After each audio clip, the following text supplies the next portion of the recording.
गुज़िश्ता रोज़ इतवार को रात 12 बजे जो इस इजलास का हुआ है और इसको लटकाया गया, फिर मुलतवी किया गया और अभी तक इसका कुछ नहीं पता, ये भी सब कुछ कभी देखा आप? जी, अंग्रेजी में एक लफ्ज़ है ब्रिंकमैनशिप। तो वही हमने कल देखी है कि तमाम जो जमातें इस सारे खेल में थी शामिल, वो ब्रिंक का मतलब है आखिरी हद तक जाना और फिर उससे वापस हटना। तो वो ब्रिंकमैनशिप की गेम थी जिसमें फिर आखिर में यही नतीजा आया कि इसको मौखर करने का फैसला कर दिया गया। लेकिन यहाँ हुकूमत की अपनी हिकमत अमली थी।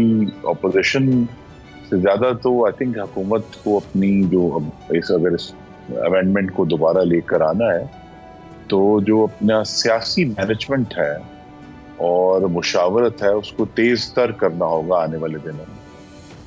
मियां साहब क्यों नाराज होकर गए वापस?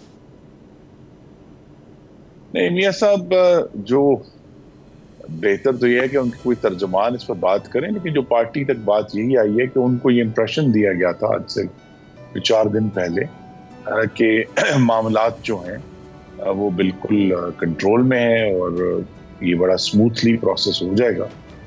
तो कल जब वो पहुंचे और उन्हें मालूम हुआ कि अभी भी इसमें कुछ रुकावटें आ रही हैं और मौलाना फजल रहमान ने अभी तक फाइनल नोट नहीं दिया, तो जिसकी वजह से वो फिर उन्होंने ये फैसला किया कि वो वापस मुड़ जाएंगे। और इसीलिए अभी जो आने वाले दिन हैं ये इनमें हुकूमत को बहुत एक फरासत से और हिकमत अमली से चलकर इस सारे मामले को अब निपटाना है।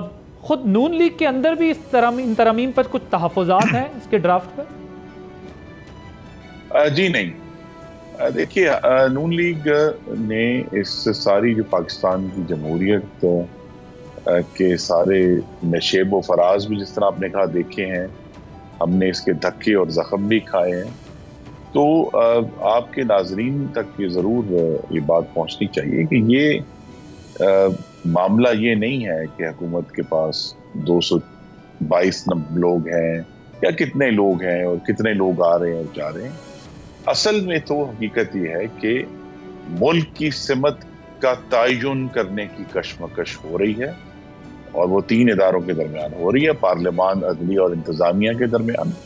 कि आइन हम सब समझते हैं कि सुप्रीम है, लेकिन आइन के तहत पार्लियामान को ही बालादस्त होना है क्योंकि उसको पाकिस्तान के अवाम की बराह रास्त दी हुई ताकत और साख मुहैया होती है।